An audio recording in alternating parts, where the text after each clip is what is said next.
রহমানির রহিম। আসসালামু আলাইকুম। আশা করি সকলেই ভালো আছেন। এই যে আমাদের বাড়ি এখানে, তো এখন যাচ্ছি হলো আমার দাদা শ্বশুরের খেতে ওই শাক তোলার জন্য। শাক ভাজি খেতে মন চাইছে, অনেক দিন হলো, তো চারটা তুলে নিয়ে আসি গা। অনেক সুন্দর সুন্দর শাক আছে, সেজন্য তুলতে যাচ্ছি। এখানে যে পুকুর আছে, এখানে এই যে আমাদের বাড়ির সামনে দিয়ে গাড়ি যায়, এই যে দেখছেন, মাশাআল্লাহ। দেখেন যে কত সুন্দর চীনা হাঁস, 4টা চীনা হাঁস। এটা আমার এক জার বাড়ি। এ দেখেন যে 4টা চীনা হাঁস, এই যে দেখতে কত সুন্দর না। এখানে বসে আছে, দেখেন যে মাশাআল্লাহ, দেখছেন। দেখেন মাশাআল্লাহ কি সুন্দর ধান হয়েছে, সবুজ আর সবুজ, সারা মাঠ সবুজ আর সবুজ। আমাদের রাস্তাটা কিন্তু অনেক সুন্দর, চারিপাশে গাছ আর গাছগাছালি, ঘর বাড়ি। দেখেন মাশাআল্লাহ সারা জমি সবুজ আর সবুজ। খেতে দেখেন মাশাআল্লাহ কত সুন্দর বইতে শাকটা হয়েছে। আল্লাহ, মাশাআল্লাহ মাশাআল্লাহ, আলহামদুলিল্লাহ। যার একটা, এই যে একটা, এই যার একটা। এখন আমি শাক তুলবো। তো দেখেন এই যে এই শাকগুলো কিন্তু খেতে আরও বেশি মজা হয়। এই শাকের নাম জানো কি, আমি তো ঠিক সঠিক বলতে পারতেছি না, কিন্তু এই শাকটা খেলে অনেক মজা হয়। আমি শাকগুলো এখন তুলে নেবো, বইতে শাকগুলা। মাশাআল্লাহ আলহামদুলিল্লাহ, যা বলে বলুক গা। এটা আমার দাদা শ্বশুরের ক্ষেত।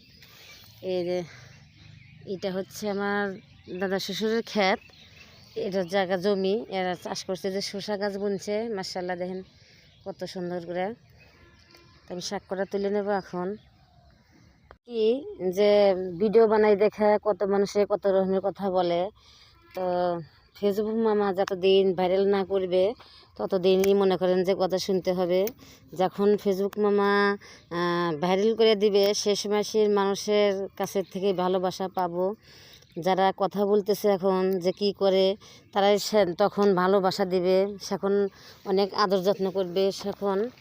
হ্যাঁ, এই হলো বড় দুঃখের কথা, কি বলবো বলেন।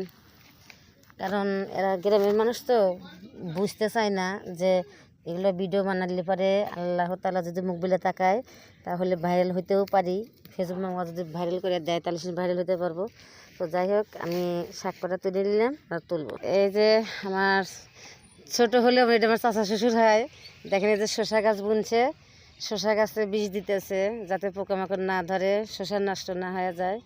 সারা জমি ভরা দিতেছে, বীজ দিতেছে। মাশাআল্লাহ, দোয়া করি বেশি বেশি যেন ফলন হয়, বিক্রি করে যেন করতে পারে, আমরা যেন খেতে পারি। এটা মিষ্টি আলুর গাছ কয়, এই যে এটা মিষ্টি আলুর গাছ কয়টা তুলে নেব পাতা। মিষ্টি আলুর শাক কিন্তু খেতে অনেকটাই ভালো লাগে, এত মজা লাগে চিংড়ি মাছ দিয়ে রান্না করলে। তো আমি 5 মিশালি শাক তুলে নিলাম। মাশাআল্লাহ দেখেন এই যে শাক তুললাম। এই যে দেখেন আমার দাদা শ্বশুর ঘরের লাউ গাছ। তো এখান থেকে আমি 2-3টা পাতা নেব, যে সব কিছু মিশিয়ে ভাজি করলে মজা হয়। মাশাআল্লাহ তুলে নিতেছি, যে সব মিলে ভাজি করলে না খেতে অনেক মজা হয়। বেশি নেব না, 2-3টা পাতা নেব আর কি।